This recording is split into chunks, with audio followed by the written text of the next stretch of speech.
Hi, I'm Francis Hellier, and welcome to my brand new podcast, Metaverse. This is a podcast for the future-minded, a series for anyone on the hunt for the next big thing and all its possibilities and implications.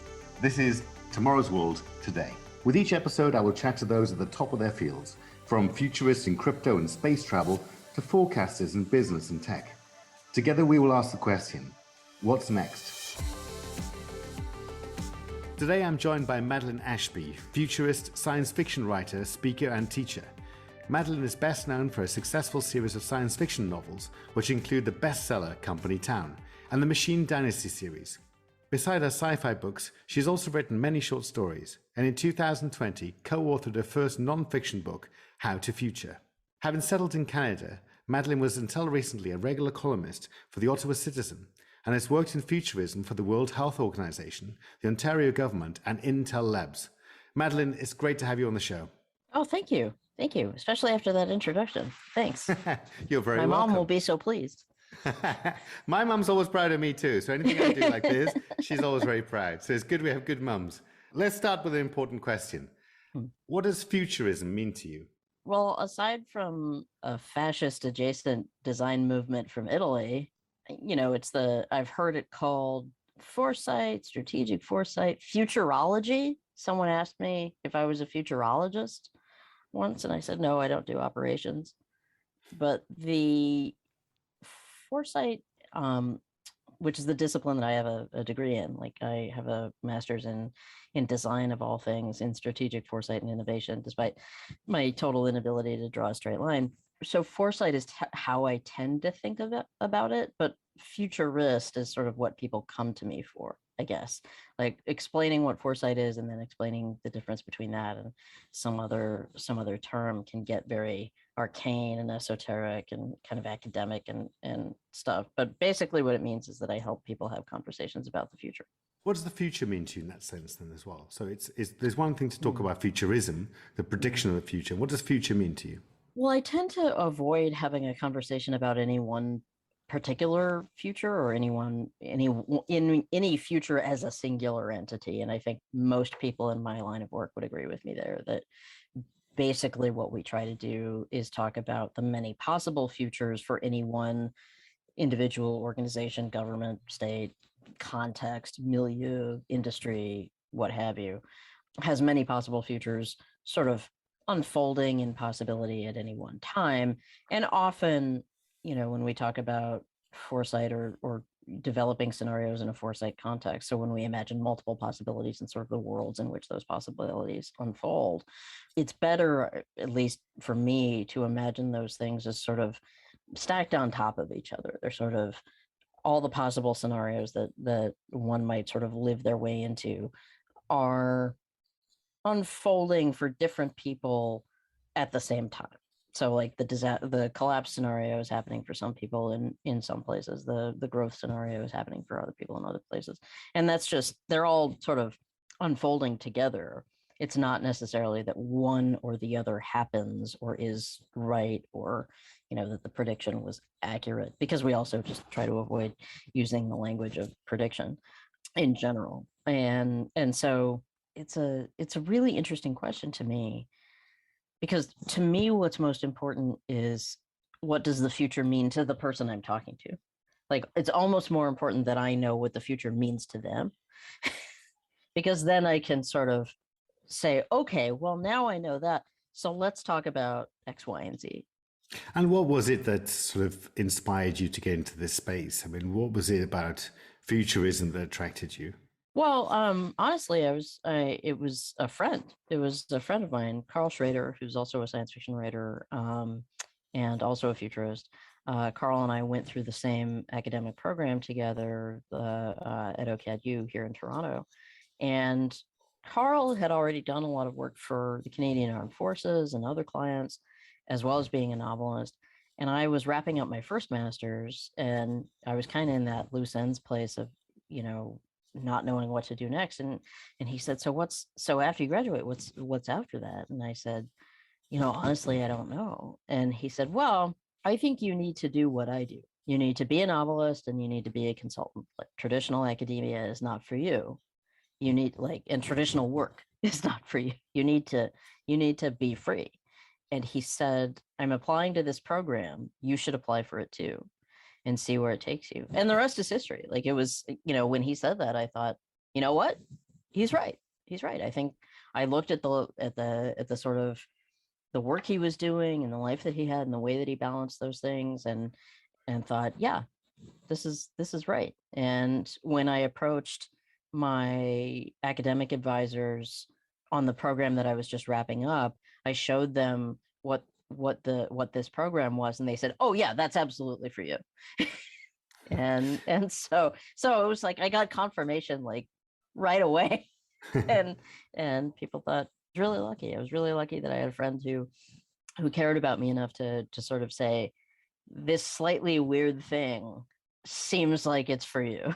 So tell me about the work you did for the Ontario government. I mean, what were you doing for them? Oh, well, that project I wrapped years and years ago. So it's I was working on a 10 years ago, 11 years ago.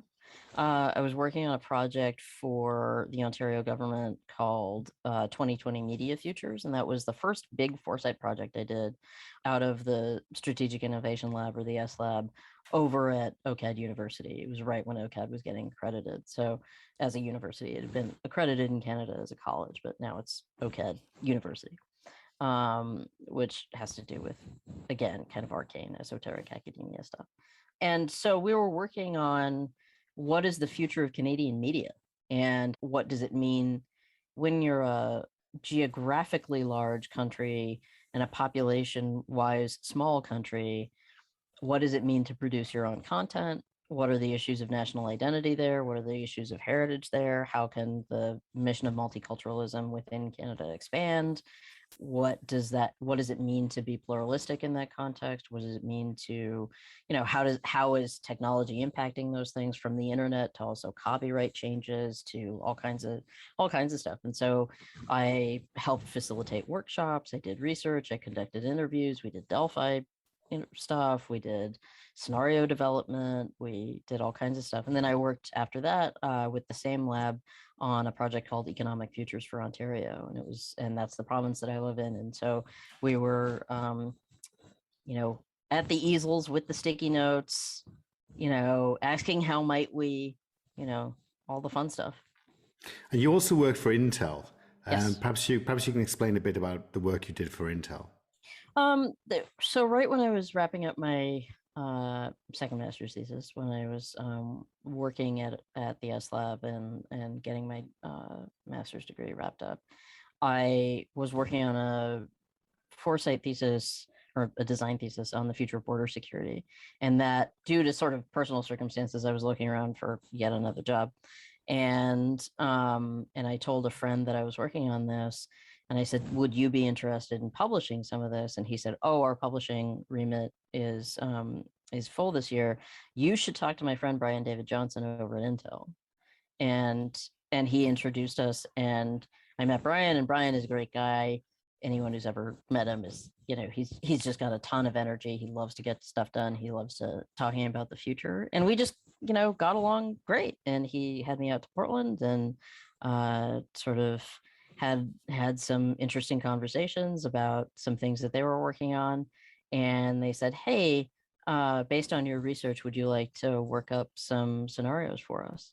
And based on some of the research that we're doing, and based on some of the research that you're doing, can we find a way to sort of blend these two together? And can you write some scenarios that are just for us? And I said, sure. And so I spent the next few months banging out a bunch of different scenarios on some of the research that they had done and some of the technologies that they had in development. And that's by and large what I do now.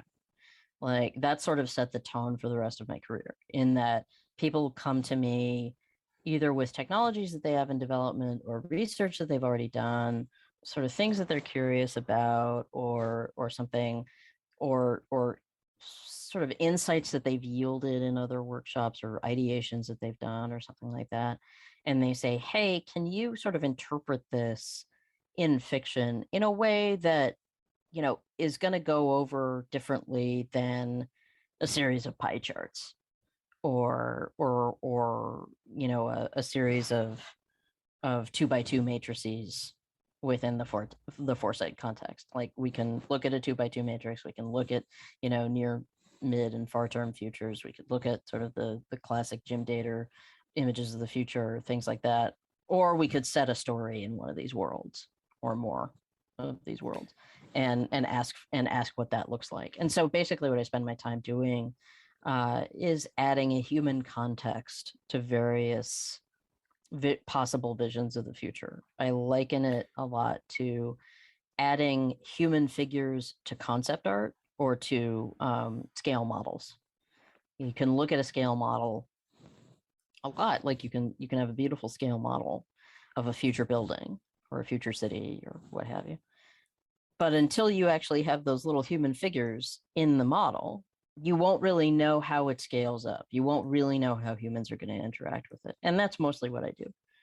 So when we look at your exploration of humanity and look at humans within the context of the bigger picture, we've all gone through the most incredible period where with the pandemic, every single person on Earth has been affected by the same thing, which is probably the only time in human history we can remember, because even if you look at the Second World War, it didn't necessarily affect every person on Earth. The pandemic has affected every single person through every walk of life.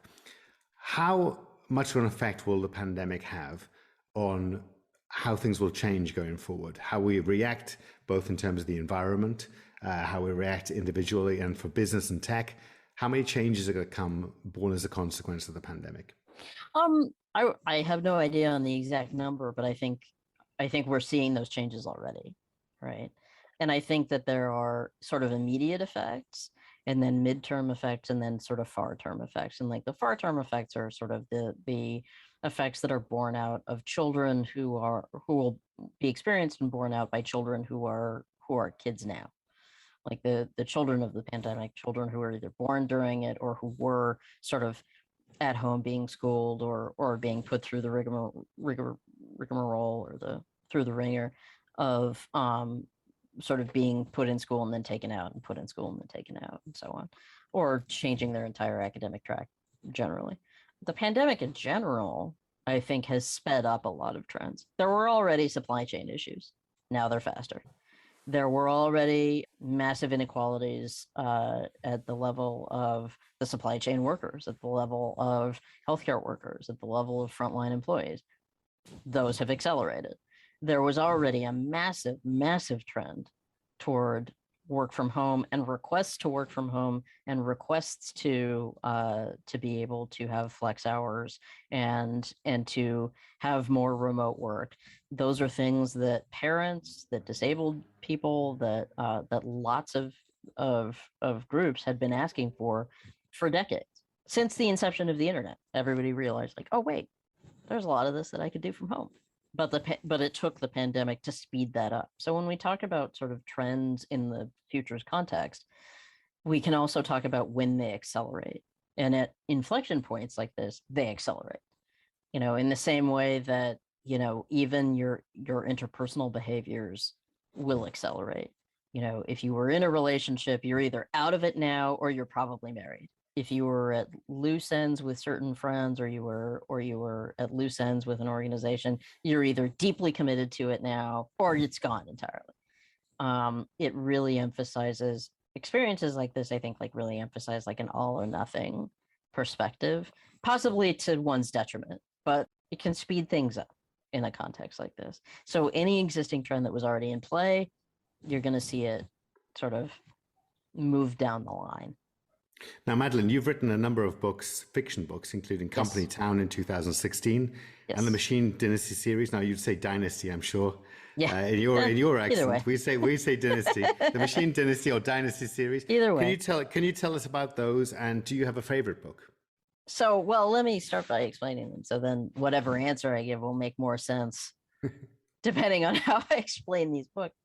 The Machine Dynasty series is about self-replicating humanoid robots who eat each other, and it's the book I always talk about whenever I go through customs, because people, the customs agent will always ask, what do you do? And I say, well, I'm a science fiction writer. And they're like, really? And I say, yes, they make us in girl shapes. And like, well, what do you write about? I write about robots who eat each other. And then they just let me through. um and like, oh yeah, Are no, they're weird but harmless. mildly Okay. terrified, mildly Yeah, terrified. there's like, So they okay. let you through. Yeah. I think they're often trying to figure out if I'm a journalist or something. And, and I'm like, no, I write about robots that eat each other. It's a series of novels in which programming and legacy code is sort of a metaphor for inherited trauma and epigenetic trauma and things like that. What it is to have less agency in the world. Company Town is about a bodyguard for the United Sex Workers of Canada, Union Local 314, on an oil rig 500 kilometers northeast of St. John's, Newfoundland. And she becomes the bodyguard for the heir apparent of a private energy firm once that firm buys the city. And then shortly after they arrive, people begin to die. So it becomes a murder mystery as well. It's a very packed book. It's a very packed book. It's really hard for me to say like which is a favorite because I feel very sentimental about both VN, which starts the Machine Dynasty series, and Company Town, in that I wouldn't have this career without VN. And Company Town also, because it was a Canada Reads finalist in 2017, it took me all over Canada. It took me to places that I would never have had sort of an opportunity on my own to go. So I visited cities that I had never been to. I met people I never would have met. I got to do a lot of library events. I got to meet reading, like, book clubs and reading groups and students. And I got to drive across Newfoundland in a roadie van with CBC and stuff. Like, there's just experiences that I never would have had without it. And the Canada Read cycle was like very intense, but I wouldn't trade it. I mean, it was just a fascinating journey to be on. It's a fascinating journey to be on when your book is the subject of reality television. It's a lot. I suppose it is like choosing between your favorite children, really, isn't it? You can't choose. It kind of is. Can't choose a favorite. And I have a lot of affection for How to Future as well, because Scott and I have worked together for in a contract capacity for a really, really long time, and he's one of my favorite people. And anytime you can work with, we're sort of like, I don't know, we're like John Ford and John Wayne at this point. We're like, for me, I think I will take any opportunity to go out and work with him on location or wherever. So for our listeners, I mean, your book, the full title is How to Future: Leading and Sense Making in an Age of Hyperchange. Yes. Which you obviously wrote with Scott Smith, and that explores different possible landscapes of the future. So what was the thinking behind this? How did you get to work with Scott? And tell me a little bit about the story behind that book. Well, I met Scott in probably 2009 when he was a guest lecturer at OCAD while I was working on my foresight degree. I think we kind of hit it off right away, and then we met each other again a year later, and we just sort of followed each other's work and so on. And we would frequently have, like, Saturday morning Twitter conversations about everything from Hammer films to the soccer match to whatever. And we sort of followed each other's work, and we took a lot of the same attitude on things, I think. We would disagree, but our values would be the same, I would say. We had known each other for a long time, and then in 2015 or 2016, he and his partner, Susan Cox-Smith, came to me and said, "Hey, do you want to work with us on some stuff? What are you doing next year?" And I said, "I don't know. You tell me." And so we started working together on a contract basis on a bunch of different projects. And we went out, we've been to London, we've been to Dubai, we've been to, the Netherlands, we've kind of gone everywhere. And wherever we went, people would ask the same question, which was, what is the book to get started with here? And there are a lot of foresight books. Like, you can find them, you can go to your library, you can go to your bookstore, you can go to Amazon, you can, there are a huge number of foresight books out there, but they are primarily written for other foresighters.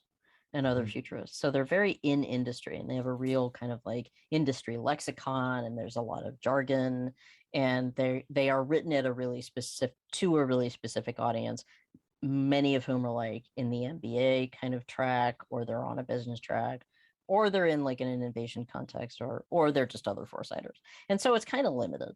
And what, I was approached to do a book, and we were approached to do a book, and Susan and Scott we all worked up this great proposal, took it around.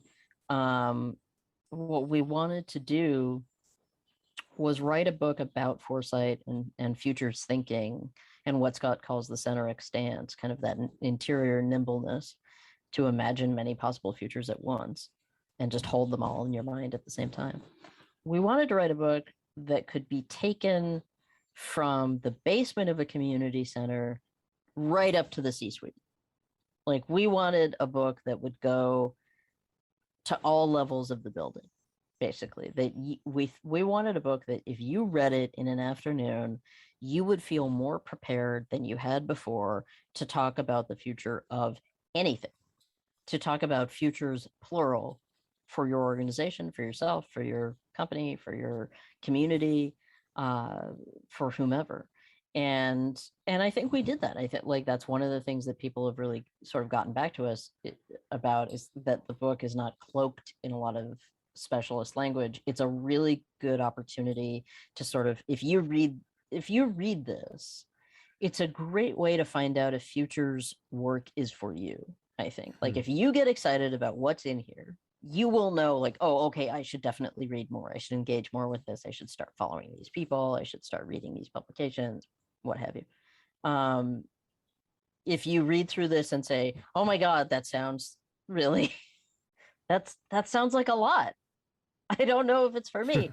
Then we've saved you,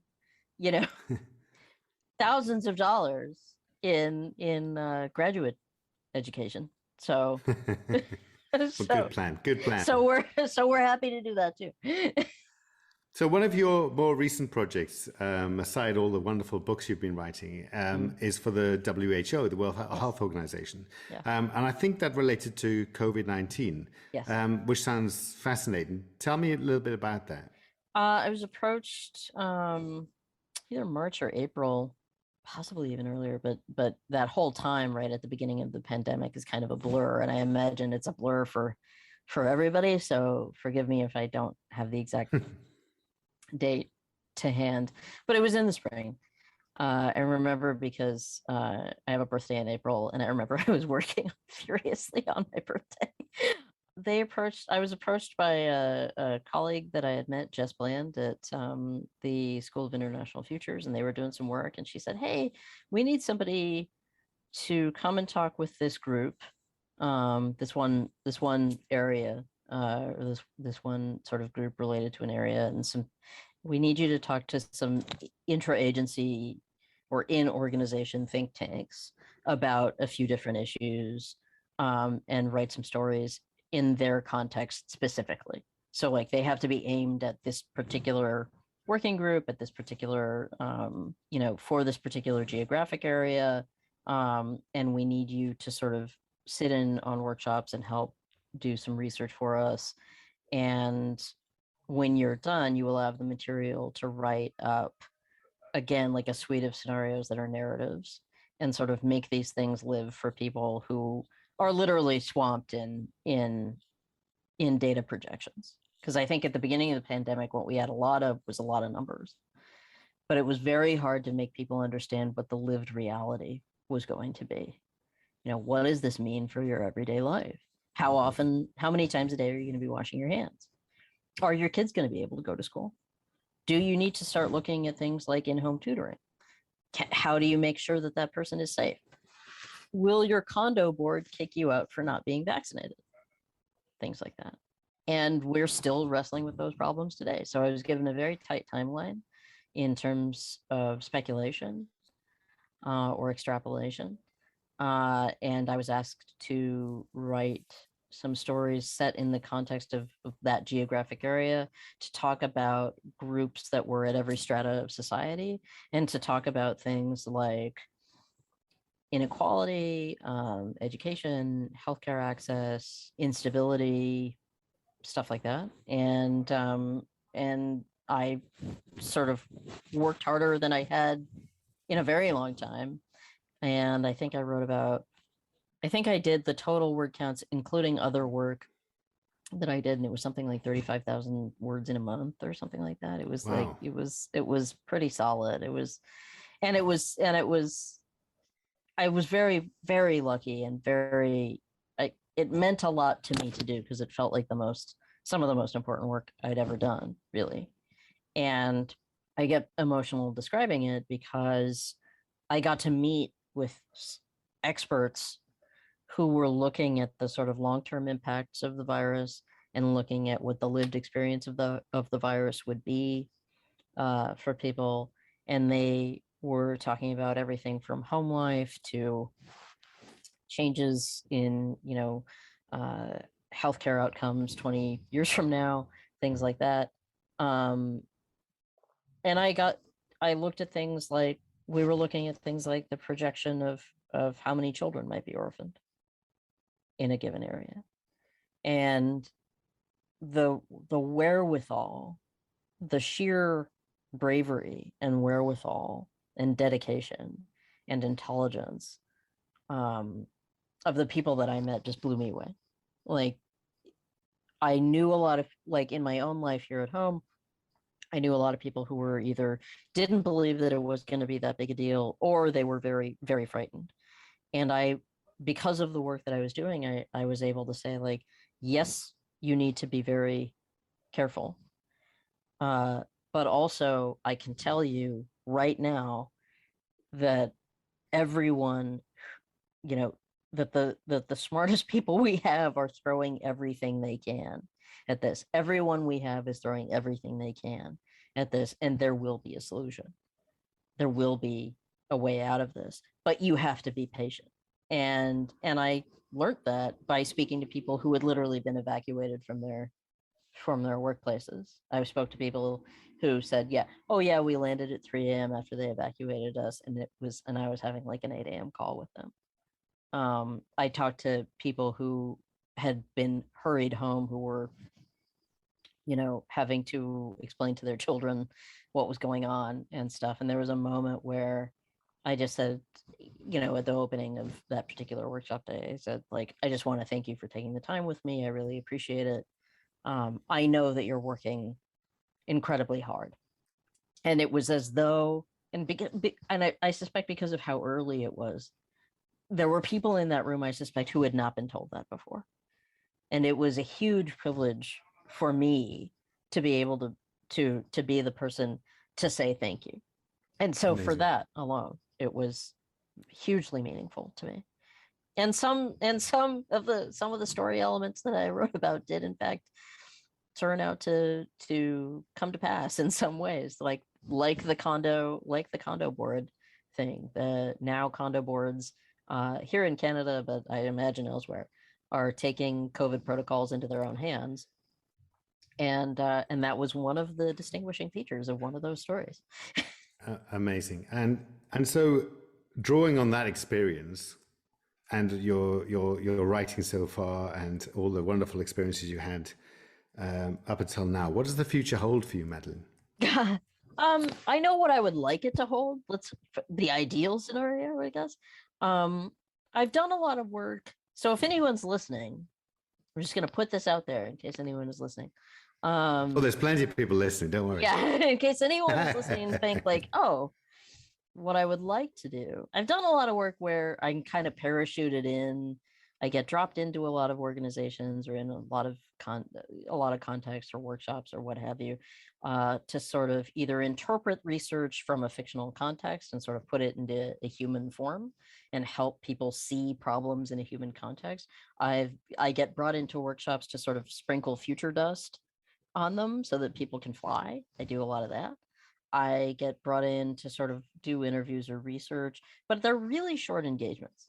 And I think now what I'd like to do is more long-term work where I see a project through from beginning to end. So a lot of really great foresight projects last longer than months, like they can be over a year. I'd really like to sort of either be on a dedicated team for a long-term project like that, or honestly, like in that kind of context, the thing that would like meld my two careers really perfectly for me, I think, aside from like, I don't know, doing Hollywood consulting and telling people that their robots won't work in their movie, which, hey, I'm open to that. The other thing that would really work is having a residency somewhere. I would really love to be either on a board or or have a residency within an organization that was like an arts residency or like a writing residency, but in a specific context. Kind of like what Neil Stevenson did in his gaming career, honestly. And Neil is a great guy, and he has all the best ideas before everybody else has them. So I feel as though I'm in safe hands, kind of going in a similar direction. I just won't play with swords and break my finger. Neil is also, by the way, if people don't know this, Neil is actually a really great guy. Of the science fiction writers who have met my mom, he was one of the nicest to her. He met her in 2018. He was such a gentleman. And so I think, yeah, like what I would like the trajectory, now that I've come this far, and I've spent the past over 10 years actually, freelancing and being on contract and sort of dipping in and seeing a lot of different contexts. Like I've seen a lot of different fields. I've met a lot of different people. I've gotten to know a lot of different situations. I think figuring out how to take all of that and put it into something longer term or a project that just dives deeper is what I would like to do. Amazing. Madeline, it's been such a pleasure having you on Metaverse. I wish you all the best for all your future activities. Thank and you. hope to read all your books very soon. And I encourage all our listeners to do the same. So wish you all the best. Please do. Thank you. You've been listening to Metaverse with me, Francis Hellier. Thank you to my guest, Madeline Ashby, for a great conversation. Tweet us at MetaversePod with any suggestions or feedback. And if you enjoyed the podcast, please share a link on social media. You can sign up to receive an email when a new episode drops at our website, metaverse.fm.